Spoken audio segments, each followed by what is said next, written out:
పరిపాలన చేస్తున్నారు. ఆయనకు హిట్లర్ ఆదర్శం అన్నారు కేటీఆర్ అన్నారు. అంటే అక్రమార్కుల గుండెలలో హిట్లరే రేవంత్ రెడ్డి గారు, అందులో ఎటువంటి అనుమానం లేదు. ఆ ఆ కామెంట్స్లో వెనకకు పోయే ప్రసక్తే లేదు. ఎవరైతే చెరువులు కుంటలు అక్రమంగా ప్రభుత్వ భూములను వీళ్ళు అడ్డగోలుగా పర్మిషన్స్ ఇచ్చిండ్రో అటువంటి వాళ్ళ భూముల నుంచి వాళ్ళని తరిమి కొట్టే దాంట్లో ఆయన హిట్లరే. హిట్లర్ లెక్కనే బిహేవ్ చేస్తాడు, ఎవడిని వదిలిపెట్టాడు. అది మీకు తప్పనిపిస్తే మీ ఇష్టం, అది మాదేం లేదు. తుగ్లక్ పాలన అంటారా, మీ అంత పెద్ద తుగ్లక్లం కాదు. మీరు ఏదైతే మమ్మల్ని మోసం చేసిండ్రో, 3 ఎకరాలు ఇస్తా అని మోసం చేసిండ్రు, కేజీ 2 పీజీ అని మోసం చేసిండ్రు, డబుల్ బెడ్రూమ్లను మోసం చేసిండ్రు, దళిత ముఖ్యమంత్రిని మోసం చేసిండ్రు, ఇట్లా 100 అబద్ధాలు ఉన్నాయి. తుగ్లక్లు ఎవరు అంటే మీరు తుగ్లక్లు. ఈరోజు తెలంగాణ రాష్ట్రంలో సుభిక్ష పాలన, ప్రజాపాలన, ఈరోజు ప్రజలు స్వేచ్ఛావాయువులు పీల్చుకుంటున్నారంటే రేవంత్ రెడ్డి గారు దానికి కారణం అని అంటున్నారు. అంటే రేవంత్ రెడ్డి గారు హైదరాబాద్ తోటి పేదలు ఇంటి భూమిస్తుంటే ఆయన పైశాచిక ఆనందం పొందుతుంది. అలాంటి ఆనందం రేవంత్ రెడ్డికి ఎలా కాలం కావాలి? గత 10 సంవత్సరాలు ఏమంటారు, గత 10 సంవత్సరాలలో ఆ చెరువులలో కుంటలలో పర్మిషన్లు లేకుండా భూములు కడుతుంటే మీరు గడ్డి వీకిరా, గాడిద పళ్ళు తోవిరా అని అడుగుతున్నాను నేను. ప్రభుత్వ భూములు ఆక్రమణ చేసుకుంటూ చెరువులలో పూర్తి స్థాయిగా ఆక్రమణలలో గురయ్యి అక్కడ బిల్డింగ్లు కడుతుంటే మీరేం చేసిండ్రు? ప్రభుత్వ పరంగా మీరేం చేయలేదు. ఈరోజు అయినా అటువంటి వారికి పునరావాసం కల్పిస్తూ వారికి మళ్ళా డబుల్ బెడ్రూమ్ ఇల్లులు ఇస్తూ వారికి జీవనం కోసం అని చెప్పి వారికి పరిహారం ఇస్తూ అక్కడి నుంచి తీసేసి ఆ చెరువులను మనం పునరుద్ధరించుకొని ఈరోజు హైదరాబాద్ రాష్ట్ర మన ముఖ్యమైన ప్రాంతంలో వర్షపాతం ఎక్కువ నమోదైతే హైదరాబాద్ మునిగిపోయే పరిస్థితి ఉంది. కాబట్టి చెరువు కట్టు గొలుసుకట్టు చెరువులతోని మళ్ళొకసారి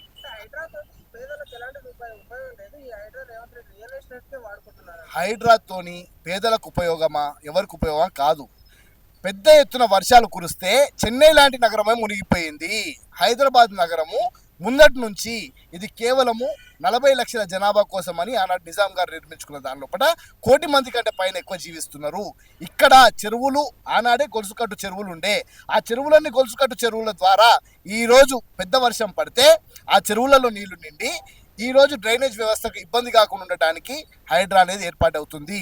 చెరువులు కుంటలు లేకపోతే భవిష్యత్తులో ఇక్కడ ప్రతి 100 గజాలకు ఒక ఇల్లు ఉంది, ప్రతి 100 గజాలకు ఒక బోర్ ఉంది. గ్రౌండ్ వాటర్ కనుక పూర్తి స్థాయిగా ఇంకిపోతే భవిష్యత్తులో తాగడానికి నీళ్లు కూడా ఉండవు. ఇవన్నీ ఆలోచన లేని ఆ బీఆర్ఎస్ పార్టీ నాయకులు పిచ్చి పిచ్చి కూతలు కూస్తున్నారు. భవిష్యత్తులో గ్రౌండ్ వాటర్ లేకుండా, చెరువులు లేకుండా, కుంటలు లేకుండా మీకు గ్రౌండ్ వాటర్ కావాలంటే దొరకదు. ఇవన్నీ కూడా ఆలోచించాలి. భవిష్యత్తు ఆలోచించే నాయకుడు రేవంత్ రెడ్డి.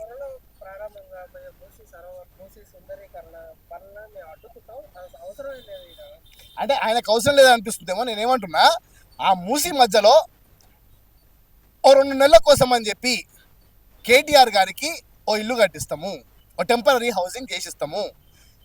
కేటీఆర్ గారు ఎవరైతే వద్దనుకుంటున్నారో ఈ మూసి ప్రాజెక్టుని, వాళ్ళు ఒక 2 నెలలు అక్కడ ఉండాలి. ఎమ్మెల్యే క్వార్టర్స్ ఉండొద్దు, వాళ్ళ ఇంటర్లు ఉండొద్దు. వాళ్ళ పిల్లలను తీసుకొని మూసి పరివాహకంలో వారికి ఒక ఇల్లు కట్టిస్తాము, ఒక టెంపరీ హౌసింగ్ చేపించిస్తాము. అందులో 2 నెలలు ఉండండి. ఈరోజు ఆ నీళ్లు, ఆ మూసి నీళ్లు తుంగతుర్తికి వచ్చేసరికి తాగునీళ్ళు అవుతుంది. ఈరోజు మూసి పరివాహక ప్రాంతంలో అక్కడ నివసించాలంటే గబ్బు వాసన. ఈరోజు దాన్ని మొత్తం పూర్తి స్థాయిగా ఓ జాతీయ ప్రాజెక్టుగా చేసుకుంటే ఎందుకు మీకు ఏడుపు అని అంటున్నా.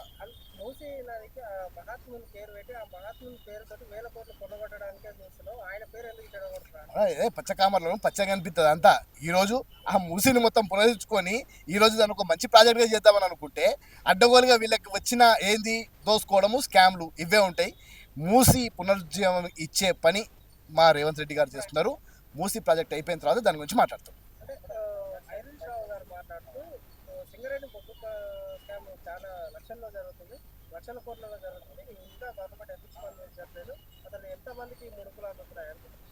అంటే ముడుపులు తీసుకున్న వాళ్ళు కదా, అందు గురించి అని చెప్పి వాళ్ళు అట్లా అంటున్నారు.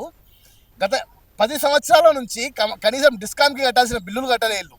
బిల్లులు ఎగ్గొట్టిపోయిన దొంగలు వీళ్ళు బొగ్గు గురించి మాట్లాడుతున్నారు. బొగ్గు ఎక్కడ ఎత్తుకపోయారు, ఎవరు ఎత్తుకపోయారు, నిరూపించండి దాన్ని. ఈరోజు బట్టి విక్రమార్క గారు ఓపెన్గా సవాల్ విసురుతున్నారు. రండి ఎక్కడ స్కామ్ జరిగిందో దాని మీద చర్చిద్దామని. వీళ్ళు కేవలం ఏంటంటే మసిబట్ట కాల్చాలి, మా మీద వేయాలి. ఇది వీళ్ళ పని అయిపోయింది. వీళ్ళకి ఇంకో పని లేదు. ఈరోజు ప్రజలకు పోయి మాట్లాడే ప్రతిపక్ష నాయకుడే ఇంట్లో ఫుల్గా తాగి పడుకుంటున్నాడు.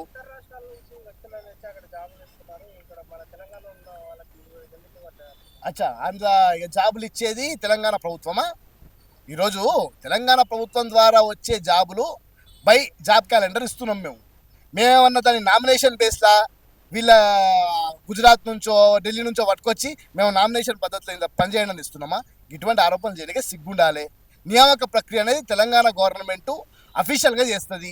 దాని లోపల ఎవరు నియమించే హక్కు ఉండదు. నర్సంపేట నియోజకవర్గంలో హరీష్ రావు గారు మాట్లాడుతూ ఒక కార్యక్రమంలో పాల్గొని మాట్లాడుతూ ఇక్కడ పాలమూరు ప్రాజెక్టు మేము ఎంతవరకు చేస్తాం అంతే ఉంది, ఎక్కడికి పోయినా కూడా అక్కడే ఉంది, మళ్ళీ మేము వచ్చిన తర్వాత దీన్ని పూర్తిగా చేస్తాం. వచ్చేదెవరు, పూర్తి చేసేదెవరు? ఇదే పగటి కళలు మానుకోవాలి. నేనేమంటున్నా, హరీష్ రావు గారు పాపం ఇంకా పగటి కళలలో ఉన్నారు. ఆనాడు తెలంగాణ విద్యార్థులను ఉద్యమ సమయంలో పెట్రోల్ పోసుకొని ఆయనకు అగ్గిపెట్ట దొరకకుండా డ్రామా చేసి మా శ్రీకాంత్ చారి చచ్చిపోయానికే కారణమయ్యాడు.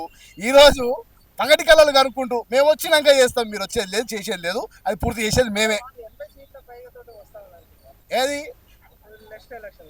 80 సీట్లు ఏంది? ఏం సీట్లు? కార్పొరేటర్ సీట్లా? తెలంగాణ రాష్ట్రంలో అన్ని మున్సిపాలిటీలు కలిపి 80 కార్పొరేటర్ సీట్లు గెలుస్తారని వీళ్ళు అనుకుంటున్నారు. అసెంబ్లీ సీట్లు కాదు, కార్పొరేటర్ సీట్లు అవి. అసెంబ్లీ సీట్లు గెలిచేది వీళ్ళకి ఎక్కడ ఉంది? ప్రకారం వాళ్ళ మాట ఏ సర్వే? దొంగ సర్వేలు. ఏమంటున్నా, వాళ్ళ ఇంట్లో సొంత కుటుంబ సభ్యురాలైన కవితనే హరీష్ రావు గారు ఎక్కడైనా కనిపిస్తే షెట్టు గడ్డేసి కొట్టేయండి అని అంటుంది. ఇంకెవరి గురించి మాట్లాడతారు? నాకు అర్థం కాలే. మీ కవితనే మీరు కన్విన్స్ చేసుకోలేకపోయారు, తెలంగాణ రాష్ట్ర ప్రజలు ఎట్లా కన్విన్స్ చేస్తారో అంటున్నా. ఇవన్నీ కూడా దయచేసి పక్కన పెట్టి హ్యాపీగా సేద తీరండి. మీరు కూడా కేసీఆర్ లెక్క ఫామ్ హౌస్లో పోయి పండుకోండి. మీకు కూడా అనవసరంగా ఈ పిచ్చి పిచ్చి అన్నీ పెట్టుకోకండి. మీకు కూడా ప్రభుత్వం జీతం ఇస్తుంది, జీతం ఏం కట్ చేయదు. పోయి ఫామ్ హౌస్లో పండుకోండి అంటున్నాం. 2 దళితులను ఇంతవరకు రేవంత్ రెడ్డి గారు పట్టించుకోవట్లేదు. ఏ విషయంలో పట్టించుకోవట్లేదు నాకు అర్థం కాలే. ఎక్కడ పట్టించుకోవట్లేదు? ఈరోజు మెస్ ఛార్జీలు, డైట్ ఛార్జీలు పెంచింది ఎవరి గురించి అని? ఈరోజు ఈ యూనిఫామ్లో స్కామ్లు అంటారు, ఇంత పెద్ద ఇదైతుంది ఎవరి గురించి అని? మా దళితులకు మంచి బట్టలు ఇస్తాము, మంచి షూస్ ఇస్తాము, మంచి టై ఇస్తాము, మంచి బెల్ట్ ఇస్తామని ప్రభుత్వం అంటుంటే వీళ్ళు భరించలేకపోతున్నారు. దళితుల గురించి ఏం చేయాలో ప్రభుత్వం అది చేస్తుంది. 100% దళితుల, ఇది దళితుల ప్రభుత్వము, ప్రజాప్రభుత్వం అంటే దళితుల ప్రభుత్వము, మా ప్రభుత్వం.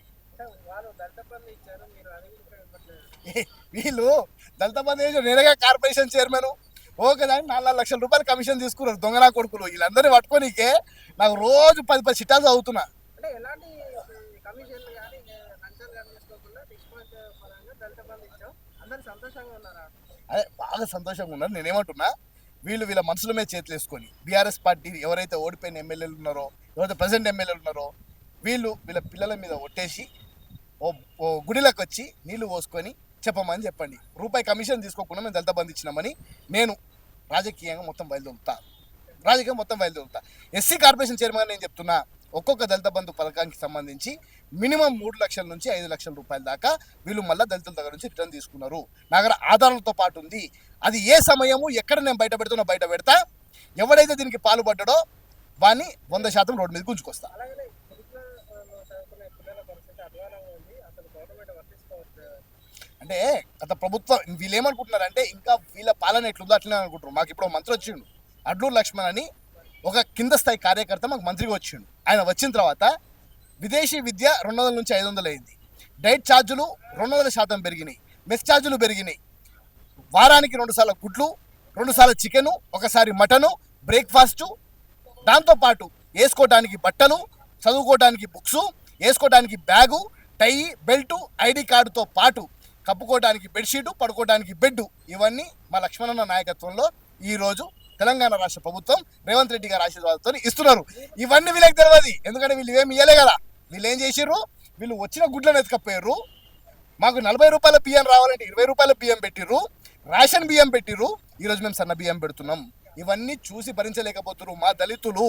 మేము మంచిగా చదువుకున్నా, మేము మంచి బట్టలు వేసుకున్నా, మంచిగా నిల్చున్నా వీళ్ళు చూడలేరు. మీరు ఇన్నిస్తారు అంటున్నారు కదా, వాళ్ళు కనీస అవసరాలు కూడా తీర్చట్లేదు అంటున్నారు. ఏమవసరం, వీళ్ళకి కావాల్సిన మందు మాత్రం ఇవ్వట్లేదు. వీళ్ళు తెలంగాణ రాష్ట్ర విద్యార్థులను డ్రగ్స్కి, మందుకి బానిసలు చేసిండ్రు. మేము వాటికి దూరం చేసినాం. ఇది వాళ్ళ అవసరాలు అయితే మేము అవి ఇయ్యం, 100% ఇయ్యం. Subscribe us and press the bell icon for more interesting updates.